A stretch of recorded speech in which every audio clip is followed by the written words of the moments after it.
Bonjour à tous, aujourd'hui je vais vous présenter la dernière évolution en matière de mémoire pour vos agents IA. Je vais vous expliquer comment vous allez pouvoir structurer vos données pour les enregistrer dans un graph RAG, mais aussi comment vous allez pouvoir créer votre instance avec Neo4j, comment vous allez pouvoir créer ce genre de graphique directement sur vos données en moins de 5 minutes. Et restez bien jusqu'à la fin parce que je vais vous donner plusieurs use cases business applicables dès aujourd'hui en utilisant cette technologie. Comme ça, vous allez enfin pouvoir transformer la mémoire court-termiste de vos agents IA en une mémoire qui ressemble quasiment à celle d'un humain. Donc si vous êtes bien installé, on va pas attendre plus longtemps, on va directement rentrer dans le vif du sujet. Ok, donc si tu crées et tu utilises des agents IA dans N8N, tu utilises sûrement la mémoire simple. Et donc cette mémoire, elle va stocker toutes tes interactions, toutes tes requêtes directement à la suite, donc dans une mémoire linéaire. Et si tu utilises des bases de données, c'est un peu la même chose, comme ici, on a une table de blog, comme tu peux voir. Tout est linéaire, c'est-à-dire qu'on va stocker des lignes une à une, comme dans un fichier Excel. Le problème à ça, il est double, puisque déjà, la mémoire, elle est assez limitée. On va avoir 5 ou 10 échanges en mémoire. Et aussi, on va créer aucune relation entre nos titres, nos images, la catégorie, le temps de lecture, etc. Et donc c'est là que le graph RAG entre en jeu, puisque le graph RAG, lui, il va créer des connexions entre toutes les données qu'on stocke, comme dans notre cerveau au final.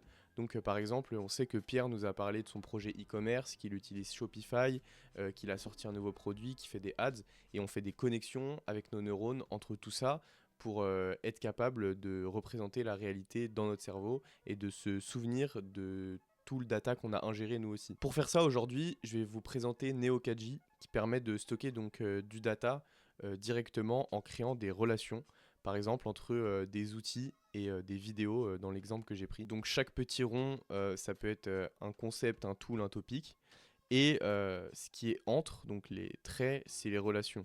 Donc ça peut être utilisé, mais ça peut être aussi couvrir par exemple. Donc là j'ai utilisé la chaîne YouTube du youtubeur Yomi Denzel pour créer ce rack graphique.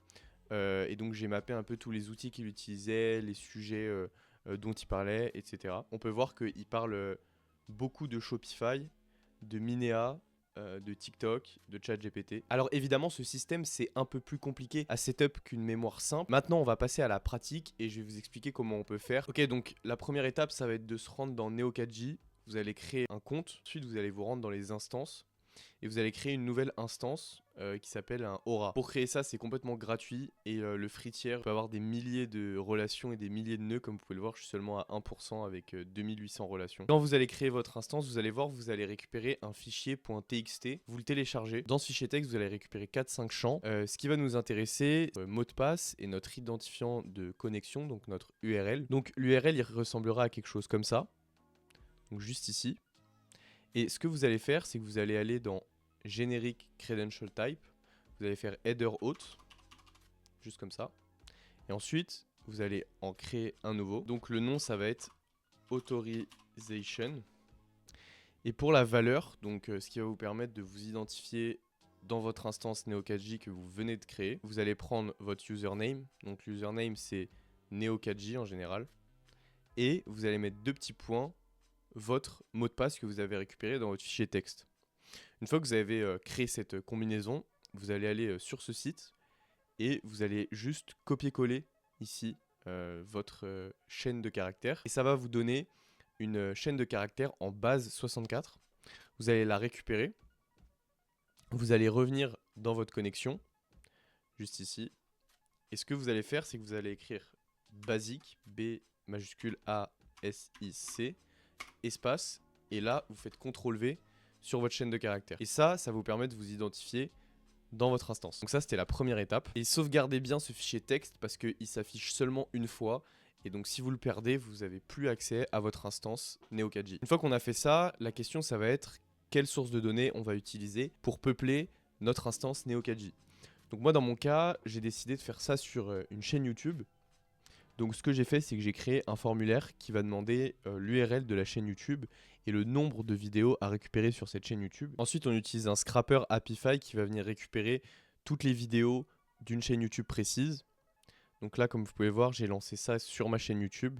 Donc là, on remplit l'URL et le nombre de vidéos à récupérer donc qu'on vient demander dans notre formulaire. Ensuite, on va créer une loop parce qu'on va lancer un deuxième scrapper Apify qui, cette fois, lui, va être loopé sur les URL des vidéos de notre chaîne YouTube. Là, on a récupéré 10 vidéos, 10 URL et on va faire un premier tour de boucle sur le premier URL avec le même acteur Apify qui est très abordable en termes de prix puisque c'est à peu près 5 $ pour 1000 vidéos scrappées. Et ensuite, on récupère donc le titre, on récupère la description. Et enfin, on récupère le transcrit de notre vidéo. Ensuite, j'ai mis un if simple qui vérifie qu'on a bien ces 3 éléments. Si on les a pas, on va passer à la prochaine vidéo. Si on les a, on va aller direct dans notre agent IA. Cet agent IA, ici, il est configuré pour output une liste de topics, une liste d'outils et une liste de concepts.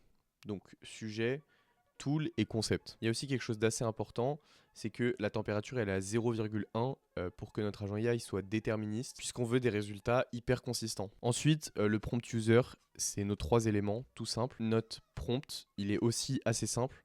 On lui dit que c'est un extracteur d'entités pour des vidéos YouTube. On lui explique un peu le contexte et on lui demande d'analyser les 3 éléments qu'on lui envoie. Donc, en fait, ça peut être remplacé par n'importe quel élément.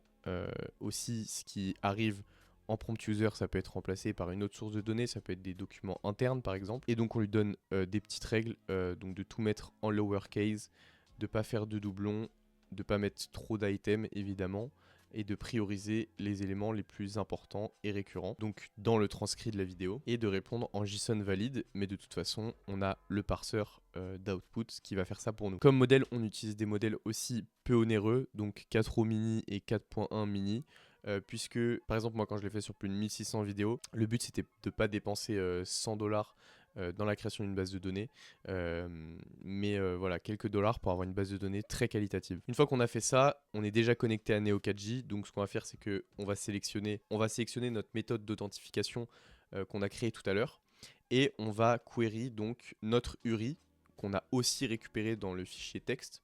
Donc en fait, vous allez récupérer ce chiffre juste ici, et ensuite vous allez mettre l'URL basique de Neo4j, et vous allez query lanepoint v2. Donc comme vous pouvez le voir, c'est neo4j/query/v2. Vous allez mettre comme header accept application JSON. Et dans le corps de cette requête, on va envoyer du JSON. Ce JSON, il a 2 parties. Il a d'abord le statement, qui est un statement en Cypher. Donc Cypher, c'est le langage qui est utilisé par notre base de données. Et donc pour la requête Cypher, j'ai demandé à Claude. Et ce qu'il m'a fait, c'est qu'il m'a ajouté merge dans un premier temps pour éviter les doublons. Donc à chaque fois qu'on va créer une entité, on va ajouter merge. Et il m'a aussi ajouté unwind pour itérer sur les arrêts d'entité. Et ensuite, la deuxième partie de la requête, c'est les paramètres. Donc dans les paramètres, on va envoyer ce qu'on a récupéré de notre scrapper Apify pour avoir du metadata. Donc vidéo ID, titre, URL, la date de publication, etc. Et évidemment, on va envoyer nos sujets, nos outils et nos concepts. Et donc par exemple, sur ma vidéo qui permet de configurer les identifiants Google en moins de 5 minutes, on a retiré donc les sujets d'automatisation de Google Cloud, N8N, d'agence IA, de workflow, les tools, N8N forcément, Gmail, Google Sheets, Google Drive, etc. Et ensuite, on a envoyé tout ça vers Neo4j, comme vous pouvez le voir juste ici. Donc on a l'ID de ma vidéo qui est retiré directement de l'ID YouTube.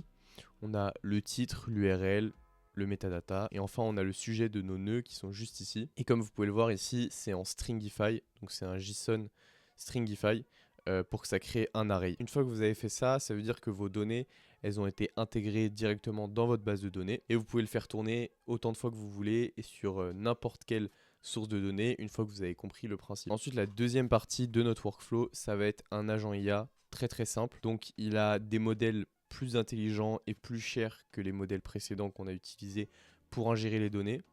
Et il a un seul outil, c'est une requête vers Neo4j qui lui permet d'exécuter des queries Cypher pour récupérer des informations. Donc on est en post et on query toujours lanepoint v2 avec nos identifiants rentrés et on lui laisse définir le JSON.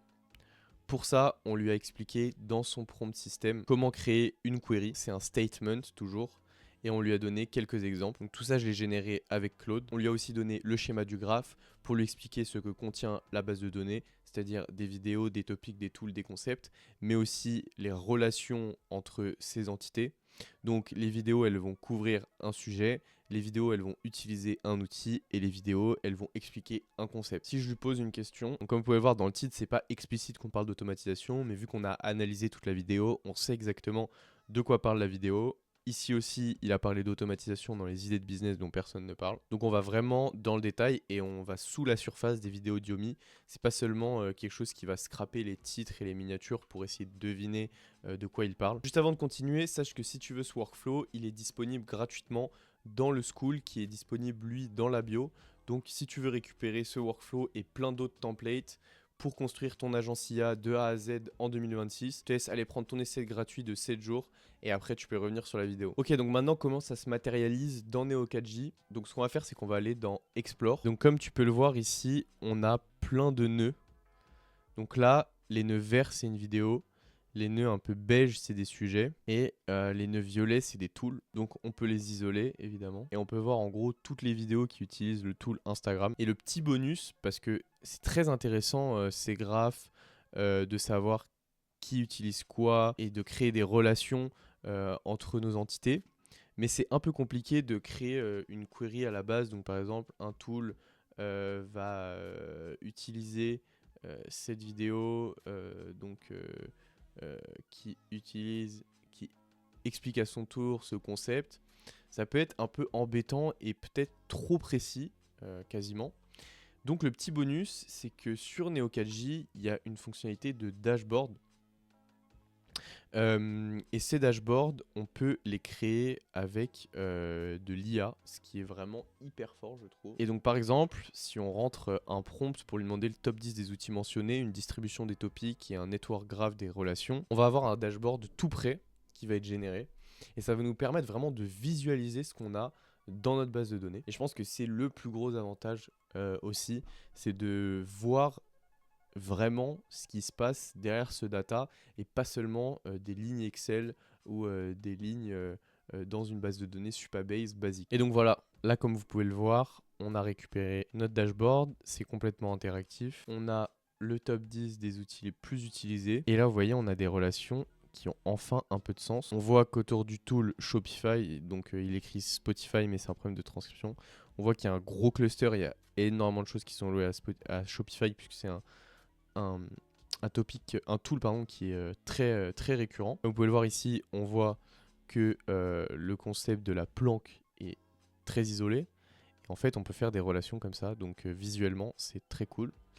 On a aussi donc des infos comme ça, le total number of video, average video view count. Donc ça, c'est plutôt des données assez basiques, mais c'est intéressant d'avoir un générateur d'IA intégré. Donc pour résumer, la mémoire simple, c'est une mémoire court terme et le graph rag, c'est une mémoire qui permet de créer des relations entre nos données. Et je pense que ça a des applications très intéressantes en business.